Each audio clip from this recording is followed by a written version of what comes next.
In the midst of the FBI investigation into President Trump's team, many Republicans are questioning the legitimacy of the investigation and, in some cases, the entire agency.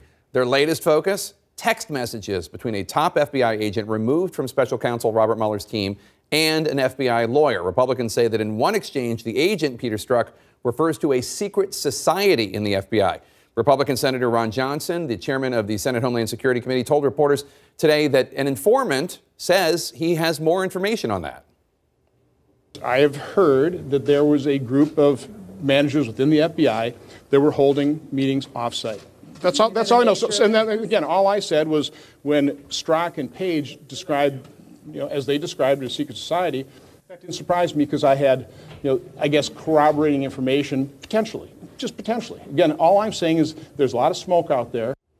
Let's bring in CNN's counterterrorism analyst Phil Mudd. He worked for the FBI. Meetings offsite, secret society, anything you can tell me without having to kill me? We used to send around emails. I'm not kidding. This is all true. I hope they don't review them now. They're probably still collected. They're saying, we have a staff meeting today. For us, this was a few of the managers. Staff meeting meant we were going to a bar. I'm sure there are people going offsite all the time at the FBI after hours having a beer. They don't invite their colleagues. The question is whether you believe that there's some secret conspiracy that says they're walking around saying, we're going to make sure the Trump investigation or the collusion investigation goes the way we want. And the few of us around this table in a 35,000-person agency now have the capability to walk back in the FBI and persuade former Director Mueller, probably 40 years as a prosecutor, that actually we have some secret information that implicates President Trump. This is nonsense. It's just complete nonsense. Well, what do you make of the Peter Strzok text messages? Certainly they don't help the appearance of the investigation when he's saying he and this woman lawyer that he was texting with were saying all sorts of nasty stuff about then candidate Donald Trump. I mean, it doesn't look good. It not only does it not look good, in the FBI language, when I was there, you say he ought to be out on the bricks for a while. In other words, he ought to be out for a few weeks without a paycheck. The question is not whether he said inappropriate things or rough things about President Trump. Every American, 330 million Americans, is doing that today. FBI agents vote. They have views after hours. It's using government property. I'm assuming he was using his FBI-issued cell phone to do this. If you believe, though, that a person who votes Democrat can't participate in the investigation of Hillary Clinton, a person who votes Republican can't participate in the investigation of the Republican presidential campaign, how do we conduct investigations? Do you do a truth test before you go into an investigation saying nobody who voted for Hillary Clinton can participate in the collusion investigation? It doesn't make sense to me. Everybody did this. They shouldn't have done it on their phone. It doesn't suggest to me that there's bias throughout the Bureau. Senator Johnson, who you just heard there, he's almost like walking back a little bit what he said last night on a different channel where he seemed to suggest that he knew about the secret society. Now he's saying he knew that there are references to going off-site.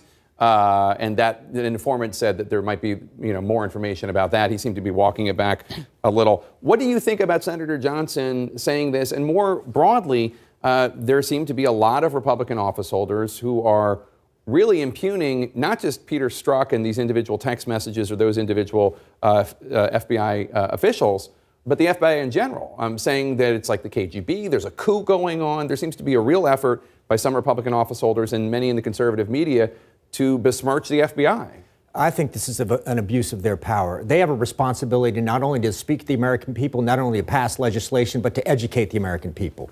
They're going out of their way to say the CIA misrepresented intelligence on what happened with Russia during the campaign. They've said the same thing about the FBI. They have obviously impugned the FBI during the investigation of what happened during the campaign. If you're going to say that, I want to see some evidence, because at the same time you're saying this, the FBI is investigating gang activity, drug activity, white-collar crime.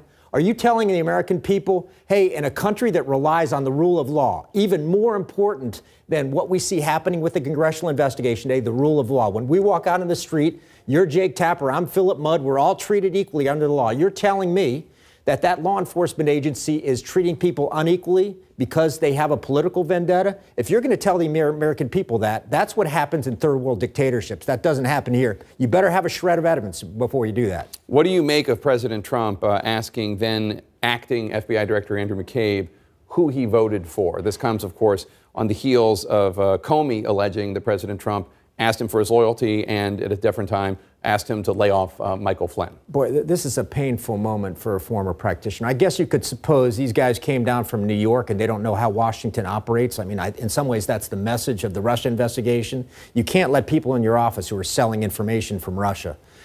But the other piece of this is I joined in '85. People like me worked for Reagan. They worked for Bush 41. They worked for Clinton, Bush 43. I left under Obama. Whoever the American people elect, left, right, they can elect an independent. They can elect a socialist, for all I care. Once you leave the polling station, you're trained to say, we serve between 9 to 5, whoever the American people elect, regardless of who I voted for. For someone with 20, 25 years in the business, and that's somebody like Andy McCabe, to have somebody ask you who you vote for, and I know the RNC has said this is okay, suggest that if you didn't vote for me, I can't trust you to do your job. After 20, 25 years in, that's what you get. Why does the military get treated well, and we get treated like dirt when you support every administration when they walk in? I don't understand it.